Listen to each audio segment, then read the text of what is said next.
এই মাছটা আজকে আপনাদের রান্না করায় দেখাবো। মাছটা এখানে বাড়িতে কেটে নিব, একদম দিয়ে ফ্রেশ করে রান্না করতে চলে যাব। এই মাছটা আসলে আমাদের চট্টগ্রামের পাশে থেকে মাটির মাছ কিংবা মেট্টা মাছ নামেই চেনে। তো আপনারা খেয়ে কী নামে চেনেন এটা একটু জানাবেন আমাকে কমেন্ট করে। তো এই তো এখানে মাছটা আমি এখন ধুয়ে ঘেটে পরিষ্কার করে নিলাম। প্রথমে কড়াই দিয়ে দিব, কড়াই দিয়ে সামান্য তেল দিব, আর দিয়ে দিব হচ্ছে পেঁয়াজ কুচি। এটা আসলে অনেক ঝাল করে রান্না করবো, চট্টগ্রাম মানুষরা তো একটু ঝাল বেশি খায়, তাই মাছটা ঝাল করে রান্না করব। তারপর দিয়ে দিব লবণ পরিমাণ মতো, হলুদ, ধনিয়া গুঁড়ো দিয়ে ভালো করে কষিয়ে নেব। দিয়ে দিব মরিচ বাটা। আসলে আপনারা যে পরিমাণ ঝাল খান সে পরিমাণেই দিবেন। আমরা ঝাল বেশি খাই বলে একটু মরিচটা একটু বাড়িয়ে দিলাম, ঝালটাও যাতে বেশি হয়। এটাকে মশলাটাকে এরকম ভালো করে কষিয়ে নেব। এরপর মাছগুলো দিয়ে দিব। মাছগুলো দিয়ে আরও কিছুক্ষণ মাছের মধ্যে মশলা বাটা নেড়ে ছেড়ে দিব, যাতে মশলাটা মাছের মধ্যে লেগে যায়।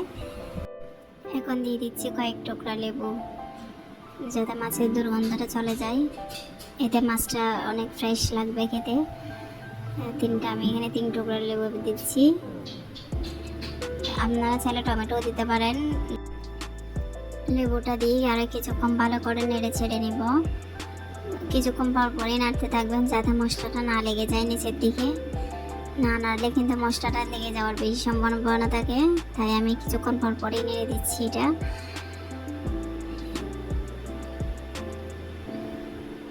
দেখতে পাচ্ছেন আমার মশলাটা প্রায় কষানো শেষ হয়ে গেল। এখন দিয়ে দিব পরিমাণ মতো পানি ঝোলটা দিয়ে আর কিছুক্ষণ নেড়ে রান্না করে নেব, সিদ্ধ হওয়া পর্যন্ত অপেক্ষা করব। এই তো আমার রান্নাটা যখন ঝোলটা কিছুক্ষণ সিদ্ধ হয়ে যাবে, আমি দিয়ে দিব ধনিয়া পাতা। দিয়ে দিব ধনিয়া পাতা দিয়ে আর কিছুক্ষণ সিদ্ধ করে নিয়ে নামিয়ে নেব।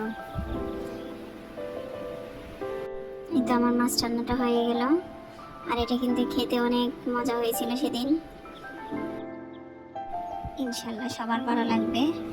আর আমার রান্নাটা যদি ভালো লাগে তাহলে একটা লাইক করবেন আর সাবস্ক্রাইব করে দিবেন। আর আমার ভিডিওটা দেখার জন্য সবাইকে অনেক ধন্যবাদ। আল্লাহ হাফেজ।